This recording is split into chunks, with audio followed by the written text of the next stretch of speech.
Right now on News 4 at 6, bracing for the winter freeze. Schools are preparing for the dangerously cold conditions. We'll have a live report on which districts are closing their doors tomorrow. And keeping a close eye on some limited snow, but really those cold temperatures. Latest on that coming up.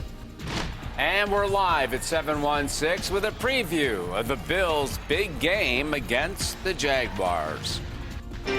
Live in high definition. This is Western New York's news leader. Now, News 4 at 6. Dangerously cold temperatures are taking a hold in Western New York. Here's a live look over downtown Buffalo. Good evening, everyone. We want to let you know because of the dangerously cold temps, more than 100 districts have canceled classes for tomorrow. And those districts include Buffalo, Lockport, Niagara Falls, Williamsville, and many more.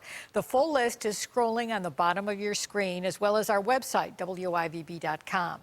We'll get to that in a moment. But first, we'll check in with our chief meteorologist, Todd Santos. Todd? Yeah, you know, the temperatures and the winds will still be the biggest story going into the weekend. We will find some additional minor snow. Some of you found some of those little bursts today. That was all lake effect with winds mainly out of the west and northwest.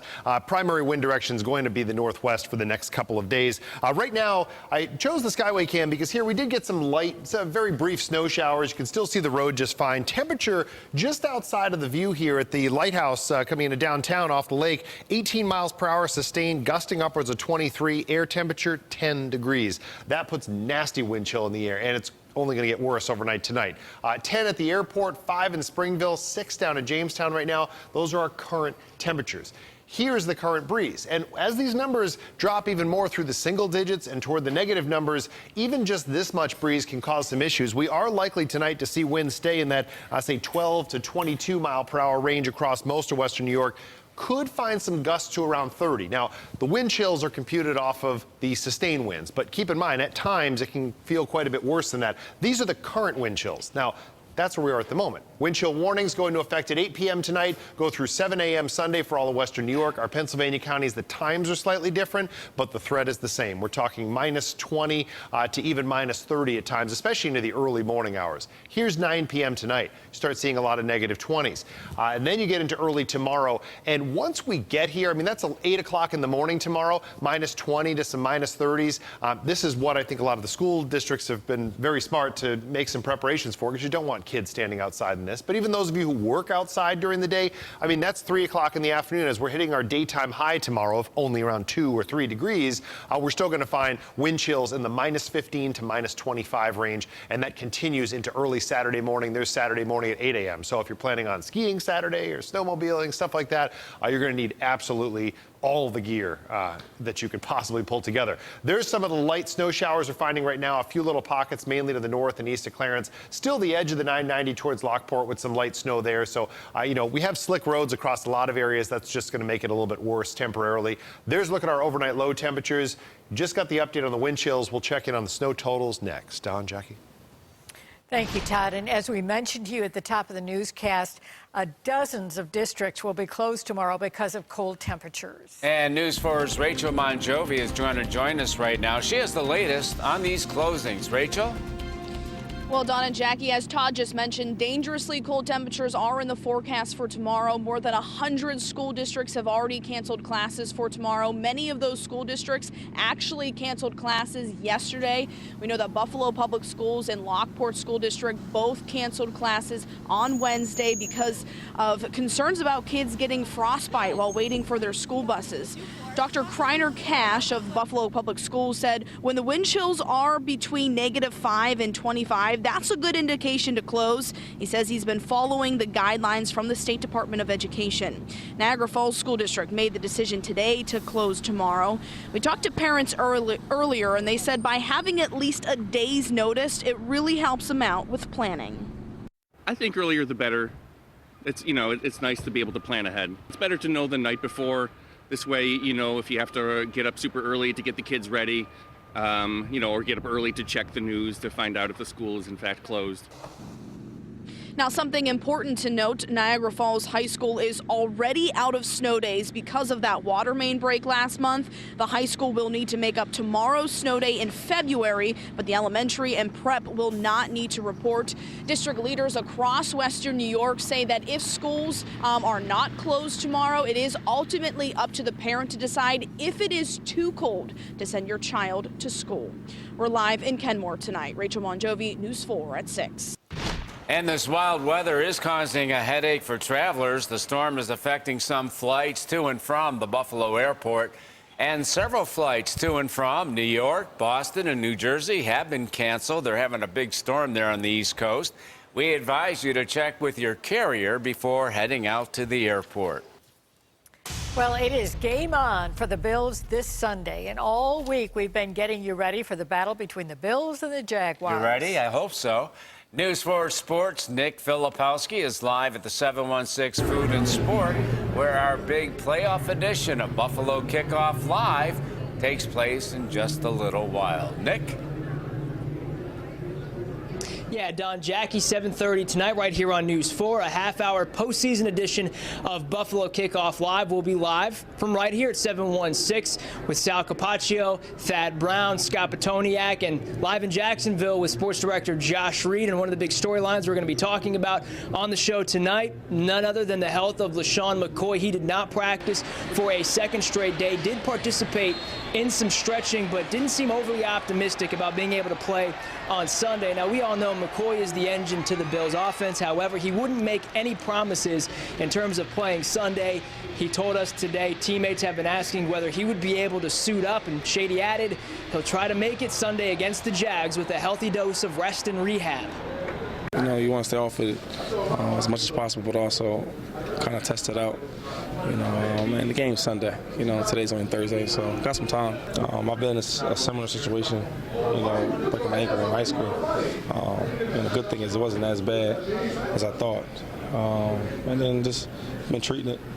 When I got back from the game, it's been feeling a lot better. You know, I'm out the boot. And I can walk around without any pain, so that's a plus. And again, if McCoy can't go, it'll be a healthy dose of Mike Tolbert and Marcus Murphy in the backfield for the Bills. You look pretty good in that win over the Dolphins on Sunday. Now, as we just mentioned, 716 Food and Sport. Tonight, we'll be live for a special half-hour edition of Buffalo Kickoff Live beginning at 7:30. I'll be live here with Sal Capaccio, Thad Brown, Scott Petoniak. We'll also be joined by Josh Reed, who will be down in Jacksonville ahead of Wild Card Weekend. We have it all coming up, and we'll hear from Josh. We'll check in with Josh, rather, a little later in sports. But for now, live from downtown Buffalo at 716. Back to you. All right, thank you, Nick. And we have a programming note for you because of the Bills special. Jeopardy will air at 7:30 tonight on the CW23. And Bills fans making the trip down to Jacksonville this weekend are keeping their eyes on the forecast. News 4's Jen Shah spoke to several fans traveling south tomorrow and Saturday. Jen? Well, Jackie, the two Bills fans you heard from at 5 aren't leaving for Jacksonville until Saturday. Brandon Shoemaker of North Tonawanda, though, flies out tomorrow evening. He says given the wind chill and snow expected in parts of western New York and along the East Coast, he's a little nervous. I checked on flights just before the show. There are a handful of cancellations tonight, but mostly delays. Brandon says worst case scenario, he'll jump on the next available flight. He's not planning to drive, though, at least not as of now. He's traveling with a few of his friends and says they'll likely check out some Bills backer bars once they're in Jacksonville. And good news there, because there are several of them in that area. We spoke to the owner of one called Wing It, who is expecting between 600 and 900 Buffalo Bills fans at his restaurant over the course of this weekend. Altogether, Brandon Shoemaker spent around $1,000 for his flight, playoff ticket, and hotel. That's a great deal compared to some of the prices we've seen. He credits that with buying early.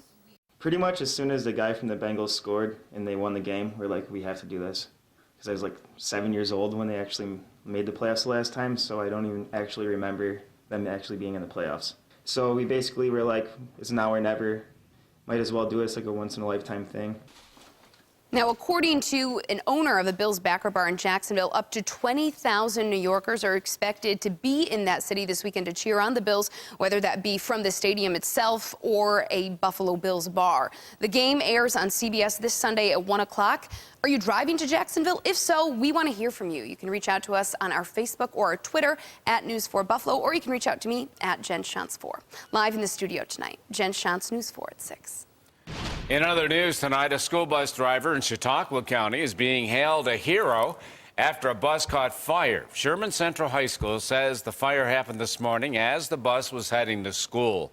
The driver is being praised for quickly getting a dozen students off that bus before it was completely engulfed in flames.